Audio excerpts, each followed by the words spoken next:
यार ਜਦੋਂ ਤੁਸੀਂ ਇੱਕ ਘੁੱਟ ਪੀਣਾ ਨਾ ਸਾਰੀ ਸਰਦੀ ਤੁਹਾਡੀ ਲੱਥ ਜਾਣੀ ਹੈ। ਸੁਣ ਓਏ ਸਾਨੂੰ ਕਿਹਨੇ ਮਨਾ ਕਰ पुलिस नहीं भरती, पुलिस नहीं आके मना करती।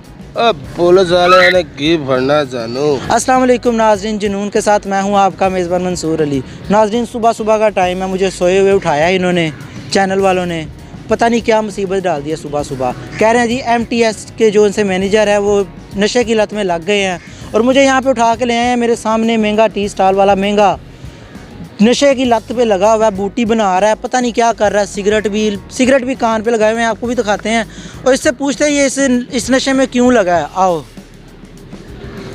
अस्सलाम वालेकुम। वालेकुम सलाम बाबा जी। की हाल पहचाने कि नहीं? ओ वेख्या लगना ਉਹ ਤੁਹਾਡਾ ਆਪਣਾ ਦੋਸਤ ਮਨਸੂਰ ਯਾਰ।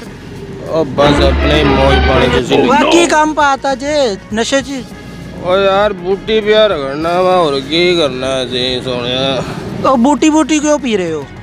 ओ बस यार गम दूर हो जाते ने, ਸਕੂਨ ਆ ਜਾਂਦਾ ਜ਼ਿੰਦਗੀ ਦੇ ਵਿੱਚ। ਤਾਂ ਤੁਸੀਂ ਸਾਰੀ ਸੜਕ ਦੇ ਵਿੱਚ ਬਹਿ ਕੇ ਸਰੇਆਮ ਬੂਟੀ ਬਣਾ ਰਹੇ ਹੋ, ਤੁਹਾਨੂੰ ਕੋਈ ਮਨਾ ਕਰਨ ਵਾਲਾ ਨਹੀਂ ਹੈ? ਓ ਸਾਨੂੰ ਕਿਹਨੇ ਮਨਾ ਕਰ ਪੁਲਿਸ ਨਹੀਂ ਫੜਦੀ, ਪੁਲਿਸ ਨਹੀਂ ਆ ਕੇ ਮਨਾ ਕਰਦੀ। ਓ ਪੁਲਿਸ ਵਾਲਿਆਂ ਨੇ ਕੀ ਫੜਨਾ ਸਾਨੂੰ, ਹੁਣੀ ਇੱਕ ਨੂੰ ਜੋੜਾ ਬਣਾ ਕੇ ਦਿੱਤਾ। ਅੱਛਾ ਸਾਡੇ ਸੂ ਸਭ ਕੁਝ ਚੱਲਦਾ ਹੈ।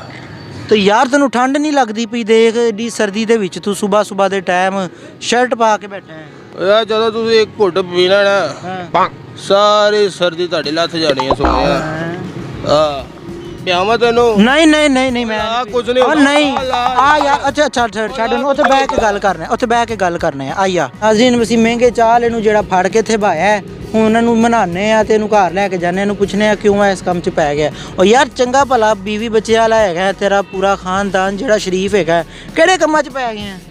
ਉਹ ਜੋੜਾ ਬਣਾ ਰਿਹਾ, ਬੜੀ ਸੁੱਚਲ ਦਵਾਈ ਹੈਗੀ। ਇਹਦੇ ਨਾਲ ਕੀ ਹੁੰਦਾ ਹੈ? ਉਹ ਲਾ ਤੈਨੂੰ ਪਤਾ ਲੱਗ ਜਾਏਗਾ ਤੈਨੂੰ। ਨਹੀਂ ਮੈਂ ਕਦੀ ਨਹੀਂ ਪੀਤਾ। ਉਹ ਲਾ ਯਾਰ। ਉਹ ਨਹੀਂ ਉਹ ਬੜੀ ਸੁੱਚਲ ਦਵਾਈ ਹੈਗੀ। ਕਿਹੜੀ ਦਵਾਈ? ਕਿਸ ਚੀਜ਼ ਦੀ ਦਵਾਈ? ਉਹ ਤੂੰ ਪੀ ਕੇ ਵੇਖੇ ਨਾ। ਸੁੱਚਲ ਕਿਸ ਚੀਜ਼? ਇੱਕ ਨੰਬਰ ਦਵਾਈ ਹੈਗੀ। ਉਹ 600 ਰੁਪਏ ਦੀ ਲੈ ਕੇ ਆਇਆ ਮੈਂ। ਕਿੱਥੋਂ? ਸੁਬਹ 600 ਰੁਪਏ ਜ਼ਾਇਆ ਕੀਤਾ। ਤੂੰ ਲਾ ਤੈਨੂੰ ਪਤਾ ਲੱਗੇਗਾ। ਉਹ ਨਹੀਂ ਮੈਂ ਕਦੀ ਨਹੀਂ ਪੀਤਾ। ਉਹ ਪੀ ਕੇ ਤੇ ਵੇਖ ਯਾਰ। ਉਹ ਨਹੀਂ ਮੈਂ ਨਹੀਂ ਪੀਣਾ। ਮੈਂ ਤੈਨੂੰ ਉੱਥੇ ਪੁਲਿਸ ਨੂੰ ਬੁਲਾਣਾ ਤੇ ਤੈਨੂੰ ਪੁਲਿਸ ਦੇ ਹਵਾਲੇ ਕਰਕੇ ਜਾਣਾ। ਓ ਯਾਰ ਮੈਂ ਕਦੀ ਕਿਸੇ ਨੂੰ ਫ੍ਰੀ ਆਫਰ ਨਹੀਂ ਕਰਾਇਆ, ਤੂੰ ਭਰਾ ਲੱਗਦਾ।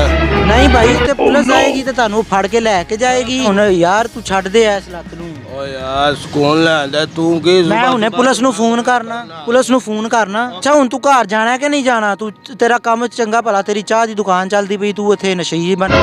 ਓ ਸਾਡਾ ਕੋਈ ਘਰ-ਬਾਰ ਨਹੀਂ ਹੈਗਾ ਸੋੜਿਆ, ਅਸੀਂ ਇੱਥੇ ਹੀ ਹੈਗੇ ਆ। ਮੈਂ ਪੁਲਿਸ ਨੂੰ ਫੋਨ ਮਿਲਾਣਾ ਤੇ ਤੈਨੂੰ ਪੁਲਿਸ ਦੇ ਹਵਾਲੇ ਕਰਨਾ।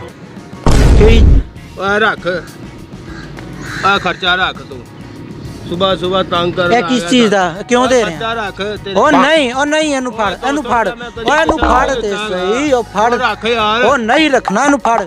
ਅੱਛਾ ਇਹ ਕਿਉਂ ਰੱਖੀ? ਓ ਯਾਰ ਇਹ ਮੁਫਤੇ ਆ ਜਾਂਦੇ ਨੇ, ਉਹਨਾਂ ਵਾਸਤੇ ਰੱਖੀ। ਕਿਹੜੇ ਮੁਫਤੇ? ਓਏ ਕੋਈ ਕਹਿੰਦਾ ਸਿਗਰਟ ਪਿਆ ਦੇ, ਕੋਈ ਬੂਟੀ ਪਿਆ ਦੇ, ਤੇ ਮੈਂ ਉਹਨਾਂ ਦੇ ਪਿਓ ਕੋਲ ਲੈ ਕੇ ਖਾਣਾ ਵਾ, ਉਹਨਾਂ ਵਾਸਤੇ ਰੱਖੀ।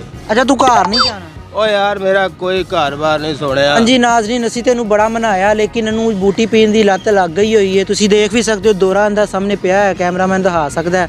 ਤੇ ਸਿਗਰਟ ਵੀ ਇਹਦੇ ਹੱਥ 'ਚ ਨੇ, ਕੰਨ 'ਚ ਵੀ ਨੇ, ਤੇ नशे फुल टुन होया है। आखिर पे मैं ये मैसेज देना चाहूँगा कि जो लोग ये नशे की लत पे लग जाते हैं, अपनी ज़िंदगी बर्बाद कर लेते हैं, उनके लिए ये मैसेज है कि इससे कुछ सीखें। बीवी बच्चों को छोड़ के, अपने घर वालों को छोड़ के इस नशे में जो लग गया है, ये अपनी भी ज़िंदगी बर्बाद कर रहा है और अपने साथ बहुत से लोगों की ज़िंदगी बर्बाद कर रहा है। उम्मीद करता हूँ आपको मेरा ये प्रोग्राम पसंद आया होगा। इसी के साथ मुझे और मेरी टीम को दें इजाज़त। अल्लाह हाफिज़।